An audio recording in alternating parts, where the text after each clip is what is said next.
Oh my god, what did I just watch? All of y'all that have been complaining that season 2 of Peacemaker has no motion can shut the fuck up now. Because my brother in Christ, that episode of Peacemaker was insane, and that cliffhanger was even more insane. How the hell am I supposed to wait a week? I'm just sitting here itching to watch the next episode. If you couldn't already tell, I just got done watching episode 6 of Peacemaker season 2, and so much happened. Insane reveals, crazy ass cameos, and a whole lot of fun. I'm just smiling ear to ear like I'm the Joker. Woo! But y'all know me, I'm gonna be giving you my honest, spoiler-filled thoughts of the episode. So if you're not trying to be spoiled, make sure you drop a like, follow, but come back after because I do want to hear your thoughts. Just want to make sure we understand each other, K?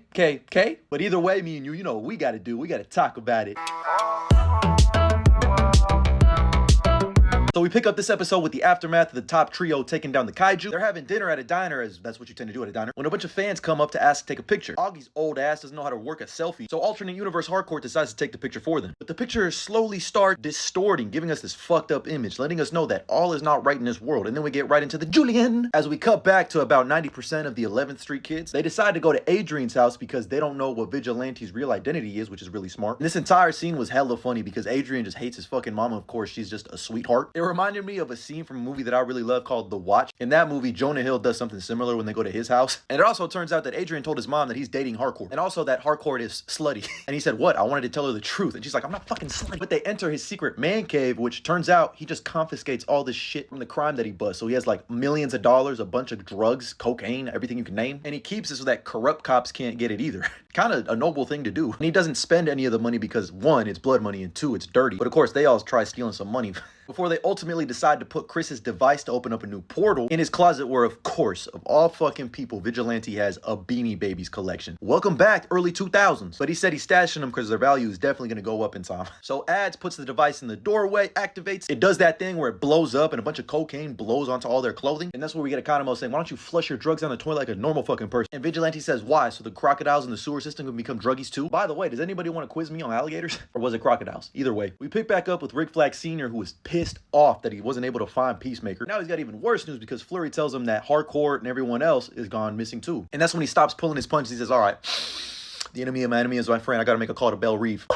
They walk through the QUC until they find that familiar door with all the Peacemaker helmets in front of it. Not before saying, what's up to the Xenomorph? And of course, Vigilante of all people knows the passcode, so Hardcore puts it in. And then they put themselves into this new universe. As they look around shit, noticing it's a little different. Hardcore's like, man, this is fucked up. I don't feel like Chris should not be here. We shouldn't be here. That's when Keith walks in, and thankfully she throws Economos into the fucking bathroom. She's like, oh, man, I'm here because I need to take a shit. And Ads and Vigilante are hiding in the closet. Say that again? We get a funny moment between Hardcore and Keith where he asks, our universe is Hardcore. What she's doing here? She's supposed to be at Argus with Chris. And they get into this thing about a snow globe. It's in the post-credit scene too. It's just whatever. But he ends up offering her a ride to Argus, and she says, yeah, much to the chagrin of Ads. Don't worry, Ads, just make sure you stay in this house. Because on their way to Argus, Hardcore starts noticing, just like all of us. And even on the radio, it turns out the Beatles have Mick Jagger as a part of the squad. But when they pull up to Argus, the guard dog starts going crazy because she has cocaine residue on her jacket. And they're like, I'm sorry, Miss Hardcore, but we gotta hold you. And as they're taking her in, Peacemaker walks in. And he's immediately like, that motherfucker right there is not real. But he's like, oh, we in trouble. As she looks back and acknowledges him, we cut to Vigilante, who couldn't help himself. He wanted to meet the alternate universe of himself, so he pulls up to his own house, and it's basically the same, just with a few minor differences. Like the fact that his dad is not gay and didn't leave them, and a box of Cheerios that has OH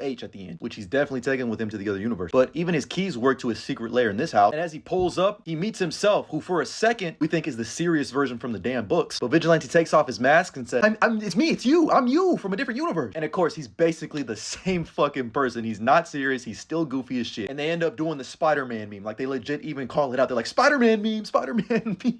This my goat right here. Who doesn't love a happy king? He's so nice, they made him twice. But before we move on to this next frame, I need everyone to put on their white pants, put on your seatbelt. Because 1A.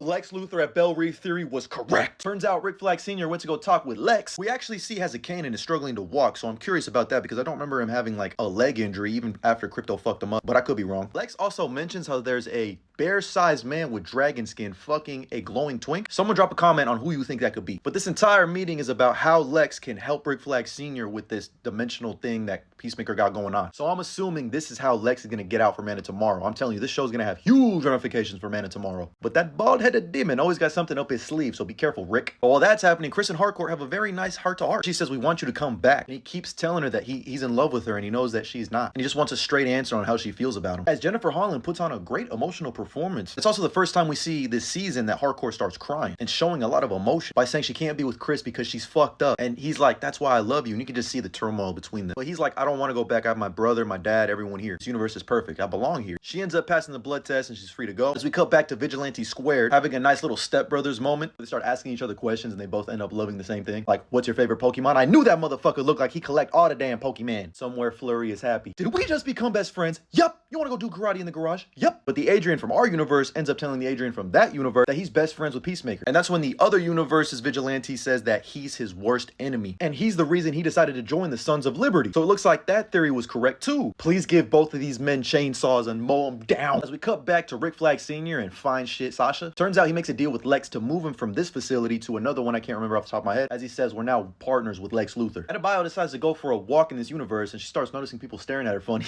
Girl, you better have your fucking Nikes on. Because Keith pulls over when he sees her and he just yells, black! Like, in some way, shape, or form. No, this is racism. They're racist ads. You are a victim. Run! Hit the fucking Tom Cruise.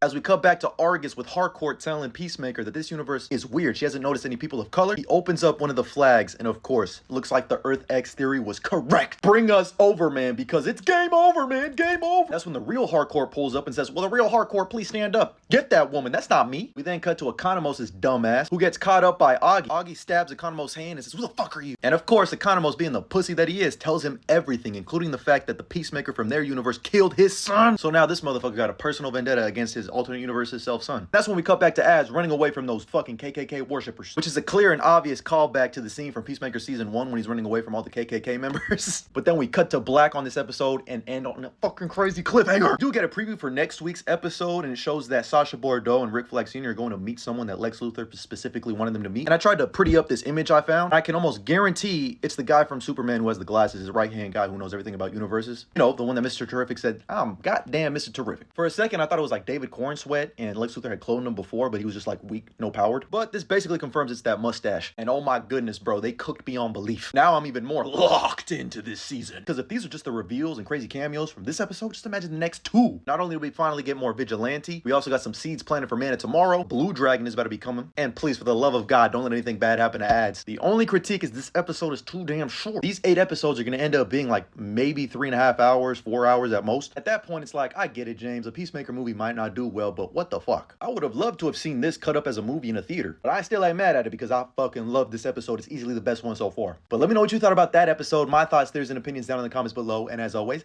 like and follow for more.